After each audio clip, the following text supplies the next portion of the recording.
For those of you who don't remember the ending of Frankenstein, let me refresh your memory. When we last left our hero, our monster, he was in a burning mill where he supposedly perished. At the beginning of Bride of Frankenstein, we find, much to everyone's amazement, that the monster somehow survived. Now, to make the monster escape more realistic for the sequel, Universal's makeup people added several touches to Boris Karloff's makeup. They singed off his hair, they added burn scars to his hand and face.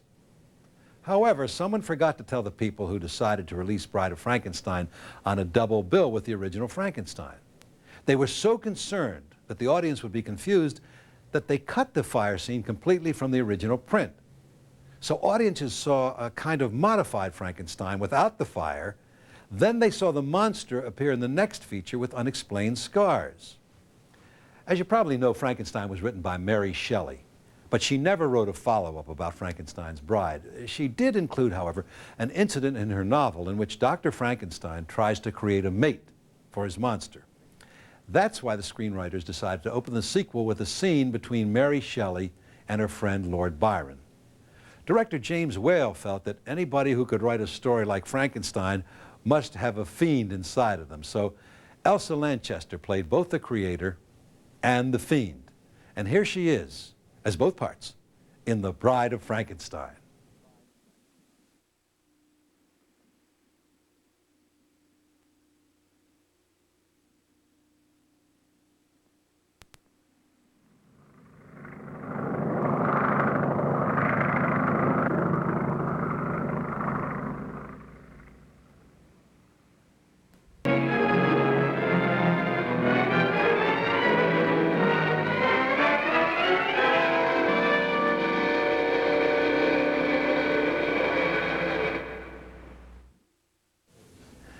Before Elsa Lanchester was cast in the role of the bride, actress Phyllis Brooks was in the running, along with the German actress Brigitte Helm, who had portrayed a robot in the silent classic Metropolis.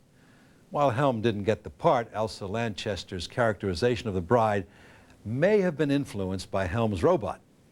Both characters used similar stylized movements. By the way, the bride was given that long, voluminous gown primarily to hide the lifts that made her look much taller than she really was. And finally, did you notice that one of the hunters in the hermit's shack was the actor John Carradine?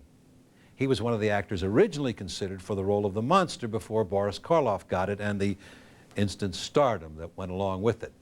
Carradine later on played Dracula in several films and of course became one of Hollywood's most famous character actors. And now, let's watch this.